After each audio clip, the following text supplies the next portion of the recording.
మార్కెట్స్లో ఒక relief rally చూడొచ్చు ఈరోజు. అండ్ నిఫ్టీ 50 17,000 బిలో ఫాల్ అవ్వకుండా 17,000 పైన సస్టైన్ అవుతూ వస్తుంది గ్రాడ్యువల్గా. అండ్ ఫర్దర్గా 17,100 పైన ట్రేడ్ అవుతూ వస్తుంది కంటిన్యూస్గా. సో ఫర్దర్గా మార్కెట్స్లో రేపు ఫెడ్ రేట్ హైక్ డిసిషన్ అయితే రానుంది. అండ్ ఫర్దర్గా దాని యొక్క ఇంపాక్ట్ అనేది థర్స్డే మార్కెట్స్ల మీద ఉండనుంది. సో రేపు మేబీ మార్కెట్స్ సైడ్ వేస్లో ఉండొచ్చు. బట్ ఈరోజు ప్రస్తుతానికి ఏ నెగిటివ్ న్యూస్ లేకపోవడము మార్కెట్స్లో ఒక రిలీఫ్ ర్యాలీకి కారణమైంది. అండ్ దాంతోపాటు యూరోపియన్ మార్కెట్స్ అన్నీ కూడా చాలా పాజిటివ్గా ఓపెన్ అవ్వడము ఆఫ్టర్నూన్ తర్వాత ఫర్దర్గా ర్యాలీ సస్టైన్ అవ్వడానికి మేజర్గా కారణమైంది. 12 తర్వాతనే మీరు నిఫ్టీలో ర్యాలీ చూడొచ్చు. ఒక స్ట్రాంగ్ ర్యాలీ అయితే కనబడుతుంది. అండ్ ఫర్దర్గా బ్యాంక్ నిఫ్టీలో కూడా same pattern. And from 12 o'clock నుంచి స్ట్రాంగ్ ర్యాలీ అయితే బ్యాంక్ నిఫ్టీలో కూడా చూడొచ్చు. సో మేజర్గా రిలయన్స్ ఇండస్ట్రీస్ ఆల్మోస్ట్ 20% ఫాల్ తర్వాత సిఎల్ఎస్ఐ స్టాక్కి బై రేటింగ్ ఇవ్వడము రిలయన్స్ ఇండస్ట్రీస్లో ఒక ప్రైస్ మూమెంటం రావడానికి హెల్ప్ అయితే ఇండియన్ బ్యాంక్స్ యొక్క వాల్యుయేషన్ అనేది అట్రాక్టివ్గా కనబడుతుంది అని జెఫరీస్ చెప్పడం. అండ్ ఇండియన్ బ్యాంకింగ్ మేజర్ అయిన హెచ్డిఎఫ్సి బ్యాంకు పాజిటివ్గా మోవడానికి కారణమైంది. అండ్ మొత్తానికి నిఫ్టీ 50 100 పాయింట్స్ పైన ఈరోజు పెరిగితే సెన్సెక్స్ దాదాపు 400 పాయింట్స్ పైన పెరిగింది. బ్యాంక్ నిఫ్టీ 500 పాయింట్స్ వరకు పెరిగింది. అండ్ మేజర్ ఇండిసెస్ అన్నీ కూడా ఈరోజు పాజిటివ్గానే కనబడుతున్నాయి except IT. And IT index follow అవడానికి మేజర్ కారణము బ్యాంకింగ్ క్రైసిస్ ఏదైతే ఉందో దాని యొక్క ప్రభావం ఇండియన్ ఐటీ కంపెనీస్ యొక్క రెవెన్యూస్ మీద పడనుంది. ముఖ్యంగా FY 2024 రెవెన్యూస్ మీద పడే అవకాశం ఎక్కువగా ఉంది.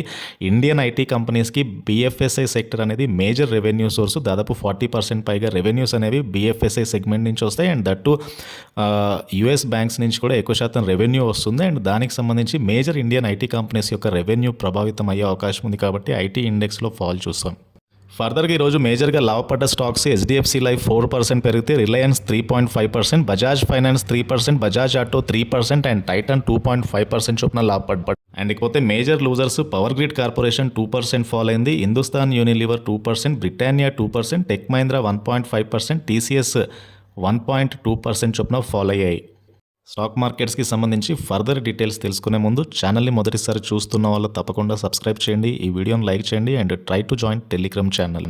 నజారా టెక్నాలజీస్ స్టాక్ ఈరోజు చాలా పాజిటివ్గా ట్రేడ్ అవుతూ వస్తుంది. ముఖ్యంగా ICICI సెక్యూరిటీస్ నజారా టెక్నాలజీస్కి బై రేటింగ్ ఇచ్చింది with 1 year target price of 700. ఇది దాదాపు 45% అప్సైడ్ పొటెన్షియల్కి అయితే సమానం. సో లాస్ట్ ట్రేడింగ్ అవర్లో స్టాక్ ప్రైస్లో ఒక సర్జ్ అయితే కనిపించింది. అండ్ ముఖ్యంగా కంపెనీస్ యొక్క రెవెన్యూస్ అయితే గ్రో అవ్వచ్చు ఈ స్పోర్ట్స్ అండ్ గేమింగ్ ఫీల్డ్ సెగ్మెంట్లో. అండ్ కంపెనీకి స్ట్రాంగ్ ప్రజెన్స్ ఉంది కాబట్టి. అండ్ ఫర్దర్గా stock almost all time high అయిన 1600 లెవెల్స్ నుంచి దాదాపు 70% వరకు అయితే ఫాల్ జరిగింది. సో ఒక అట్రాక్టివ్ వాల్యుయేషన్స్ దగ్గర కనబడుతుంది. అండ్ రెవెన్యూ పెరిగే అవకాశం ఉంది కంపెనీస్. అండ్ రేఖా జుంజున్వాల్ ఒక సిగ్నిఫికెంట్ హోల్డింగ్స్ అయితే కలిగి ఉన్నారు స్టాక్లో. అండ్ ఇవన్నీ కూడా స్టాక్ అయితే ఒక పాజిటివ్. HSBC వ్యూ ప్రకారం జొమాటో మళ్ళీ మార్కెట్ షేర్ గెయిన్ అయ్యే అవకాశం ఎక్కువగా ఉందట. అండ్ షేర్కి టార్గెట్ ప్రైస్ 87 రూపీస్కి ఇచ్చారు. అండ్ ప్రస్తుతం మార్కెట్ ప్రైస్తో పోలిస్తే ఇక్కడ నుంచి 64% పెరుగుదలకైతే ఈ ప్రైస్ సమానం. ఇక ఇంకొక బ్రోకరేజ్ సంస్థ CLSA రిలయన్స్ ఇండస్ట్రీస్కి బై రేటింగ్ ఇచ్చారు. అండ్ దాదాపు 20% కరెక్షన్ 4 నెలల్లో జరిగింది రిలయన్స్ ఇండస్ట్రీలో. అట్రాక్టివ్ వాల్యుయేషన్స్ దగ్గరగా RAL అయితే కనబడుతుంది. అండ్ CLSA టార్గెట్ ప్రైస్ 2970కి ఇచ్చారు. అండ్ ప్రస్తుతం మార్కెట్ ప్రైస్తో పోలిస్తే ఈ ప్రైస్ అనేది 35% అప్సైడ్కి సమానం.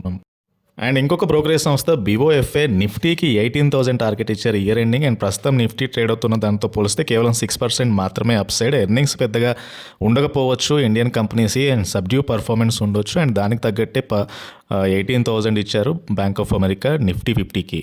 అండ్ ఇకపోతే మ్యూచువల్ ఫండ్స్ ఇన్సూరెన్స్ కంపెనీస్ ఎక్కువగా కొంటున్న స్టాక్స్ డిస్కస్ చేద్దాం. అండ్ రీసెంట్గా AMC స్టాక్స్లో ఒక బయింగ్ అయితే జరుగుతుంది. ముఖ్యంగా UTI AMCలో పరాగ్ పరీక్ మ్యూచువల్ ఫండ్, అదేవిధంగా HDFC AMCలో SBI మ్యూచువల్ ఫండ్ వాటా కొనుగోలు చేశాయి. HDFC AMCలో SBI మ్యూచువల్ ఫండ్ 2% స్టేక్ని బై చేసింది. అండ్ దీని యొక్క విలువ 396.83 crore. బెస్ట్ పర్ఫార్మెన్స్ చేస్తున్న PMS funds, mutual funds and insurance companies కొన్ని స్టాక్స్లో బై పొజిషన్స్ అయితే తీసుకున్నారు. ఉదాహరణకి Marathon Trends, multi cap mega trend fund, Siemens ITC BELలో బై పొజిషన్స్ తీసుకుంటే Nippon mutual fund Crompton Greaves and Indian హోటల్స్ని యాడ్ చేసుకుంది. నాఫా ఫండ్ బ్లూ స్టార్ని యాడ్ చేసుకుంటే Tata emerging opportunity fund Indraprastha gas లిమిటెడ్లో పొజిషన్ తీసుకుంది. ఇకపోతే NJ multi cap fund JK Lakshmi cement, ఇంగర్స్ oil, Godfrey Phillips and Finolex cables, CCL ఈ స్టాక్స్ని అయితే బై చేశారు ఫిబ్రవరి మంత్లో. అండ్ లైఫ్ ఇన్సూరెన్స్ కంపెనీస్ కూడా జనరల్గా ఈక్విటీస్లో ఇన్వెస్ట్ చేస్తూ ఉంటాయి. ఉదాహరణకు ICICI Pru, SBI Life, HDFC Life, Tata, AIA, Kotak Life, ఈ 5 కంపెనీస్ కామన్గా కొన్ని స్టాక్స్లో ఇన్వెస్ట్మెంట్స్ అయితే ఉన్నాయి. ఉదాహరణకి కేపీఐటీలో వీళ్ళ పోర్ట్ఫోలియో వాల్యూలో 0.1% వాల్యూ కేపీఐటీలో ఉంది. అండ్ కిమ్స్ స్టాక్లో 553 crore వర్త్ ఇన్వెస్ట్మెంట్స్ ఉన్నాయి. టుగెదర్ 5 లైఫ్ ఇన్సూరెన్స్ కంపెనీస్కి. రెడింగ్టన్లో 493 crore, పీవీఆర్లో 457 crore, నారాయణ హృదయాలయలో 0.1% పోర్ట్ఫోలియో వాల్యూలో, క్యాప్రీ గ్లోబల్లో 300 crore, City Union Bank 296 crore, Radico ఖైతాన్లో 250 crore, CDSL 230 crore, IDFC 228 crore. So ఇలా సెలెక్టివ్ స్టాక్స్లో వీళ్ళ ఇన్వెస్ట్మెంట్స్ అయితే ఉన్నాయి. 5 ఇన్సూరెన్స్ కంపెనీస్ కూడా సెలెక్టివ్ స్టాక్స్లోనే, ఈ సెలెక్టివ్ స్టాక్స్లోనే ఇన్వెస్ట్మెంట్స్ ఉన్నాయి. ఇన్వెస్టర్ కంపెనీ యొక్క ఫైనాన్షియల్స్తో పాటుగా ఎక్కువ ఫండ్స్ ఏ స్టాక్లో ఇన్వెస్ట్ చేస్తున్నాయి, మ్యూచువల్ ఫండ్స్ కావచ్చు, లేదు అంటే ఇన్సూరెన్స్ కంపెనీస్ కావచ్చు. సో ఇది main important key role play చేస్తుంది. ఒక స్టాక్ యొక్క ప్రైస్ మొమెంటం అనేది జనరల్గానే క్యాష్ ఇన్ఫ్లోస్ని బట్టి ఆధారపడి ఉంటుంది కాబట్టి, సో ఇన్ఫ్లోస్ ఎక్కువగా ఉన్న స్టాక్ ఫర్దర్గా మూవ్ అవుతూ ఉంటుంది. సో అది కూడా ఒక investment point of view invest చేయాలంటే. సో గ్లోబల్గా ఆర్థిక వ్యవస్థ కుదేలవుతుంది. బ్యాంకింగ్ సెక్టర్లో స్టాక్స్ అన్నీ కూడా ఫాలో అవుతూ ఉంటే బిట్కాయిన్ మాత్రం 40% ర్యాలీ ఇచ్చింది లాస్ట్ 2 weeks నుంచి. సో ముఖ్యంగా ఎస్వివి పతనంతో బిట్కాయిన్లో ర్యాలీ వచ్చింది. సో ప్రస్తుత బ్యాంకింగ్ వ్యవస్థ కుప్పకూడడం అనేది ఫైనాన్షియల్ రంగంలో డీసెంట్రలైజ్డ్ సిస్టమ్కి ఉన్న ఇంపార్టెన్స్ని చెప్తుంది. అండ్ డీసెంట్రలైజ్డ్ ఫైనాన్స్లో బిట్కాయిన్ అనేది ఒక కీలక పాత్ర పోషిస్తుంది. సో దానికి అనుగుణంగానే బిట్కాయిన్ లాంటి క్రిప్టో కరెన్సీలో ఒక ర్యాలీ అయితే కనబడుతుంది ప్రస్తుతానికి. అండ్ మన ఐటీ స్టాక్స్లో ఒక ఫాల్ అయితే కనబడుతుంది రీసెంట్ టైంలో. ఫారిన్ బ్యాంక్ క్రైసిస్ ఇంపాక్ట్ అనేది ఐటీ సర్వీసెస్ మీద ఉండే అవకాశం ఎక్కువగా ఉంది. అండ్ ఇది FY 2024 గ్రోత్ని నిర్ధారించనుంది. ఐటీ కంపెనీలకి బ్యాంకింగ్, ఫైనాన్షియల్ సర్వీసెస్ సెక్టర్ అనేది ఒక revenue source. So major client base కూడా అక్కడి నుంచే వస్తుంది. దాదాపు 41% రెవెన్యూస్ ఈ సెగ్మెంట్ నుంచే కంపెనీస్కి వస్తాయి.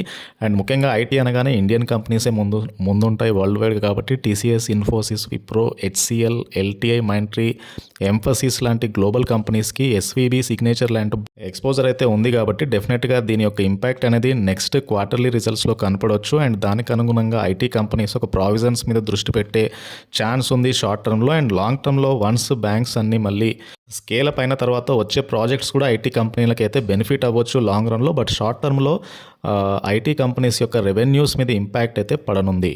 NBFC gold loan companies Manappuram and Muthoot finance, ఈ రెండిట్లో ప్రస్తుతానికైతే మనప్పురం ఫైనాన్స్ స్టాక్ చాలా పాజిటివ్ కనబడుతుంది. అండ్ గోల్డ్ లోన్ ఎన్బిఎఫ్సి స్టాక్లో మనప్పురంకి బ్యాంక్స్ నుంచి ఎక్కువ కాంపిటీషన్ అయితే రావచ్చు. కాకపోతే personal loans, microfinance, commercial vehicle loan, home loan సెగ్మెంట్లో కంపెనీ పర్ఫార్మెన్స్ అయితే చాలా స్ట్రాంగ్ ఉంది. అండ్ రీసెంట్గా పోస్ట్ చేసిన Q3 రిజల్ట్స్ కూడా పాజిటివ్గానే కనబడుతున్నాయి కంపెనీ నుంచి. ఇక హైదరాబాద్ బేస్డ్ హరి ఓం పైప్స్ 3 months నుంచి 50% వరకు పెరిగింది. అండ్ ప్రస్తుతం 480 పైన స్టాక్ అయితే ట్రేడ్ అవుతుంది. అండ్ ప్రిఫరేషనల్ షేర్స్ జారీ చేసుకోవడానికి కంపెనీకి షేర్ హోల్డర్స్ నుంచి మద్దతు లభించింది. అండ్ దానికి తగ్గట్టుగా స్టాక్లో ఒక పాజిటివ్ రియాక్షన్ అయితే వచ్చింది ఈరోజు. అండ్ కంపెనీ వర్టికల్గా అదేవిధంగా హారిజాంటల్గా కూడా గ్రోత్ ప్లాన్స్ ఉన్నాయి. అండ్ కంపెనీ డిఫరెంట్ జియోగ్రాఫికల్ లొకేషన్స్కి ఎక్స్పాండ్ అవ్వనుంది. అండ్ ప్రోడక్ట్ బాస్కెట్ కూడా ఎక్స్పాండ్ చేయనుంది దీంతో పాటు. అండ్ ఇక్కడ నుంచి కూడా కంపెనీ యొక్క అవుట్లుక్ అయితే చాలా పాజిటివ్ ఉంది.